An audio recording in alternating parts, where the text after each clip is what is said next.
Morning. Yes, we're back with another episode, another rider. Today we're blessed. We've got another guy who's going to be talking about mining and crypto. He's been quite humble. He said he doesn't know too much, but he has family members who have been mining and various other things. So we're just going to tap into his mind, his beautiful mind, and see what he knows. So nice to have you here today, Bob. It's my pleasure, my absolute pleasure. Okay, so just to recap, do you want to tell us about your family members and what they do and how they do it? Sure, yeah. You could actually find their account still available on Instagram. But like I said, they stopped this company, so it's no longer running. But it was called Hive Mining. And what they did is that they were mining Ripple. And so we were based off the States, but electricity is like incredibly expensive there as well. So they found these warehouses in Kazakhstan, because electricity there is like pennies cheap a month, you know? And they know that, and they know that there are like foreign investors that are interested in like cheap electricity to mine. And they went over there and they rented some warehouses, and I understand that they did mine for a while, for a few years, 3 or 2 years, and I'm not sure where that went after. But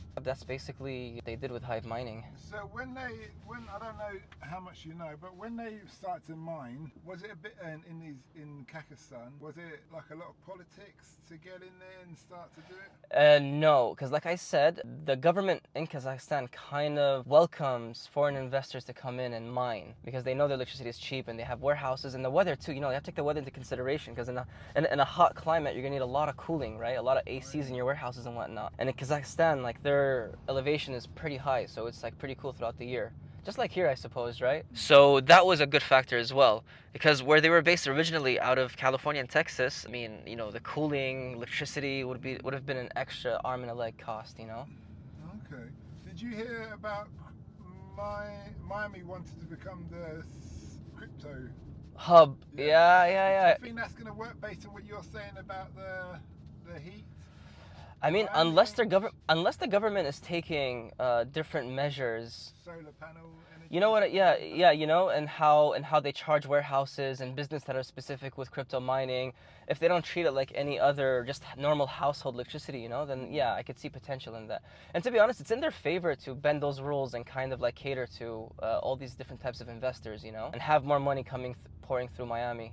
Did you ever go to Kazakhstan to see the... I myself have not been to Kazakhstan, no.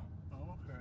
No, but I have friends in the Middle East right now, actually, friends from college of mine, that are mining Ethereum, and they've just built this bridge. I mean, it's still all experimental, you know, like they have these, what are these, like these hard drives, I guess you would call them, that actually mine the currency, and they have this bridge where it's all like metallic, and they have it all welded onto each other and whatnot, so they're kind of like experimenting. If it's really worth the risk, you know, if it's worth the investment, because these investments, you're talking about like, what, 6, 7, 8,000 pounds for this bridge, you know, with a couple of machines. And then that all depends on how much you're mining a day and a week and, you know, etc.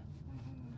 So for them, with the single bridge that they have with 4 hard drives, I believe, if that's the correct word to use, I believe that they said that that would cover their investment within a year. So 12 months of mining would cover the investment of this bridge. So obviously you're going to need more than one bridge of 3 to 4 hard drives wired to them, you know. So, have you ever seen a mine? This bridge, yeah, I've seen them in front of me, yeah.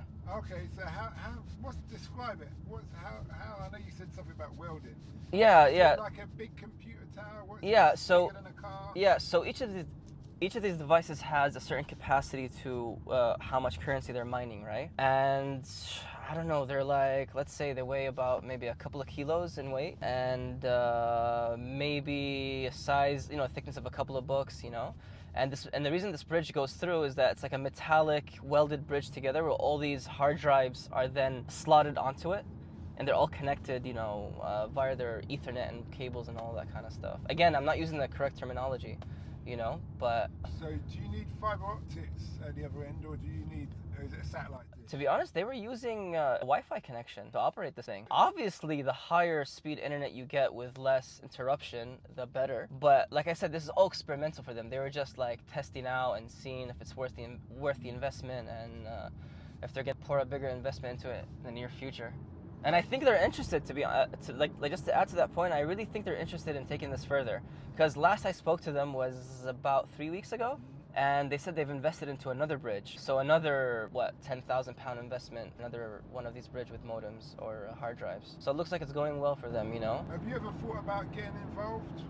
To be honest, yes, I really want to, but not with mining, with just investment, you know? I really don't have the time on my hands to really dedicate towards this, you know? I would love to, it's great money, but I just have a lot on my plate right now.